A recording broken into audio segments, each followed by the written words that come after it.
1950 के दशक में अपने कैरियर की शुरुआत करने वाले कई निर्देशकों की तरह शक्ति सामंत भी अभिनेता बनना चाहते थे, लेकिन कोलकाता से मुंबई शिफ्ट होने के कुछ सालों बाद ही उनका ध्यान डायरेक्शन की तरफ गया।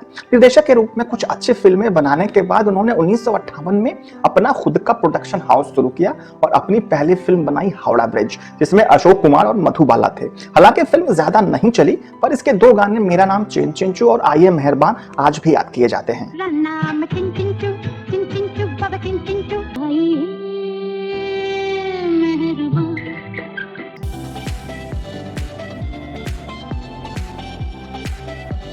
शक्ति सामंत ने उसके बाद 1962 में चाइना टाउन और 1964 में कश्मीर की कली जैसे फिल्मों का निर्माण किया और उनका निर्देशन भी किया। कश्मीर की कली ही वो फिल्म थी जिससे शर्मिला टैगोर ने हिंदी फिल्मों में एंट्री मारी।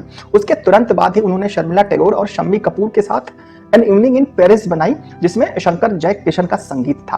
उन्हें यकीन था कि कश्मीर की कली की जादुई सफलता ये फिल्म फिर से दोहराएगी।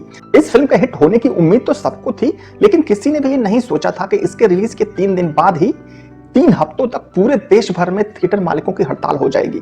फिर भी फिल्म ने अपनी लागत निकाल ली और एक क्लासिकल कल्ट बन गई। लेकिन शक्ति सामंत की मुश्किलें अभी खत्म होने वाली नहीं थीं। उनकी अगली फिल्म जाने अनजाने भी मुश्किलों में फंस गई। इस फिल्म में उनके पसंदीदा शम्मी कपूर थे, लेकिन शम्मी कपूर की पत्नी गीता बाली का अचानक निधन हो गया, जिससे यह फिल्म रोकनी पड़ी। शम्मी और समंता अच्छे दोस्त थे, इसलिए समंता ने फैसला किया कि जब तक शम्मी ठीक महसूस नहीं करेंगे वह जाने अनजाने की शूटिंग को रोक देंगे। पर दिन हफ्तों में बदल गए और हफ्ते महीनों में, लेकिन शम्मी काम पर लौटने के लायक नहीं थे, इसलिए यह फिल्म रुक गई। शक्ति सामंत को बहारों के सपने में राजेश खन्ना की एक्टिंग बहुत पसंद आई थी। उन्हें लगता था कि अगर सही कहानी मिली तो राजेश खन्ना न सिर्फ फिल्म का बोझ उठा लेंगे बल्कि हिट भी दे देंगे। फिल्म की कहानी डिस्कस करने के लिए उन्होंने राजेश खन्ना को शाम को मीटिंग के लिए बुलाया। ये किसी को अंदाजा तक नहीं था कि ये छोटी सी मीटिंग की कहानी कभी नहीं भूलने वाली कहानी आराधना बन जाएगी। मीटिंग के दौरान खन्ना ने सामंता और आराधना के लेखक सचिन भौमिक से वह पूरी फिल्म सुनी और ये वही फिल्म थी जो उनकी जिंदगी बदलने वाली थी। जिंदगी की कई बेहतरीन चीजों की तरह आराधना फिल्म जगत को एक हवा के झोंके की तरफ मिली जो शायद कभी भी नहीं बन पाती। आराधना की शूटिंग शुरू होने से एक दिन पहले शक्ति सामंत अपने ऑफिस में बैठे थे, जब निर्माता सुरेंद्र कपूर ने उन्हें अपने फिल्म एक श्रीमान एक श्रीमती की आखिरी 2 रील देखने के लिए बुलाया।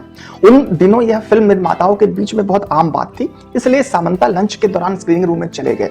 फिल्म के खत्म होते ही जब लाइट चली तो सामंता को एहसास हुआ कि आराधना और कपूर की एक श्रीमान एक श्रीमती दोनों का स्क्रीन प्ले लगभग एक जैसा था, और तो और दोनों फिल्मों का क्लाइमैक्स भी चौंकाने वाली हद तक मिलता जुलता था। सामंता तुरंत अपने ऑफिस लौटे और फिल्म के लेखक सचिन भौमिक को फोन मिला दिया। उन्होंने भौमिक को यह बात बताई। भौमिक ने उन्हें समझाने की कोशिश की कि भले दोनों ही फिल्मों के अंत एक जैसे लग रहे हैं, लेकिन ये पूरी तरह एक जैसे नहीं हैं।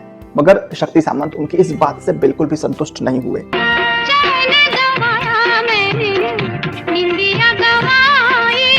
अब शक्ति सामंत को आराधना को लेकर संदेह होने लगा और उन्होंने लगभग ये तय कर लिया कि इस प्रोजेक्ट को वो यहीं छोड़ देंगे। इसी उधेड़-बुन में वो अपने मन को शांत करने के लिए अपने ऑफिस के बाहर टहलने निकले। यहाँ उनकी मुलाकात जाने अनजाने के लेखक मधुसूदन कालेलकर और मशहूर उपन्यासकार गुलशन नंदा से हुई। नंदा की पिछली कहानी सावन की घटा पर खुद शक्ति सामंत ने कुछ साल पहले एक फिल्म बनाई भी थी। मुलाकात के दौरान शक्ति सामंत ने नंदा से पूछा कि क्या उनके पास कोई ऐसी कहानी है जिस पर तुरंत फिल्म बनाई जा सके। नंदा ने जवाब दिया उनके पास एक दिलचस्प कहानी है, और फिर आगे पूछा कि शूटिंग कब और कहां शुरू करनी है। सामंता ने हल्की मुस्कान के साथ कहा कल से। तीनों उनके ऑफिस लौटे और नंदा ने अपनी कहानी बतानी शुरू की। कहानी इतनी शानदार थी कि सामंता उसमें पूरी तरह डूब गए। 1 घंटे कहानी सुनने के बाद उन्होंने तय कर लिया कि अब आराधना की जगह इसी कहानी पर फिल्म बनाएंगे। लेकिन नंदा और कालेलकर ने सामंत को राय दी कि वो आराधना को जरूर बनाएं। जब उन्होंने बताया कि फिल्म का क्लाइमैक्स लगभग एक श्रीमान एक श्रीमती जैसा ही है, तो दोनों की राय यही थी कि इतनी अच्छी कहानी को बस इसलिए छोड़ देना सही नहीं है, और अगर जरूरी हो तो फिल्म के क्लाइमैक्स में थोड़े बहुत चेंजेस कर सकते हैं। शक्ति को भी ये बात बहुत अच्छी लगी। दोपहर के 4 बजे तीनों ने मिलकर कहानी के क्लाइमैक्स पर काम करना शुरू किया और रात को 10 बजे तक एक नया क्लाइमैक्स तैयार कर लिया। आराधना ने न सिर्फ हिंदी सिनेमा के पहले सुपरस्टार राजेश खन्ना को गढ़ने में अहम भूमिका निभाई, बल्कि किशोर कुमार के डूबते कैरियर को भी नए सिरे से पहचान दिलाई।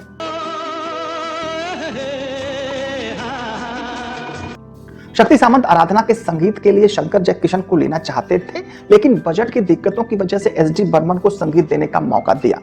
मोहम्मद रफी ने भी इस फिल्म के लिए एक गाना रिकॉर्ड कर लिया और उसके बाद वर्ल्ड टूर पर चले गए। मोहम्मद रफी का इंतजार करने के बजाय एस डी बर्मन ने बाकी गाने किशोर कुमार के साथ रिकॉर्ड किए।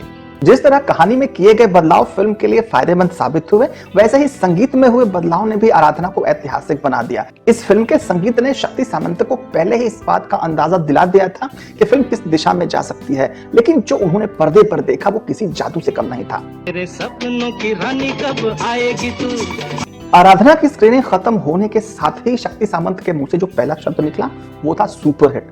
और हाँ, जिस फिल्म पर वह आराधना की जगह पर गुलशन नंदा के साथ फिल्म बनाने को राजी हुए थे, जिसकी बात हमने पहले की थी, उस फिल्म का नाम था कटी पतंग। नमस्कार।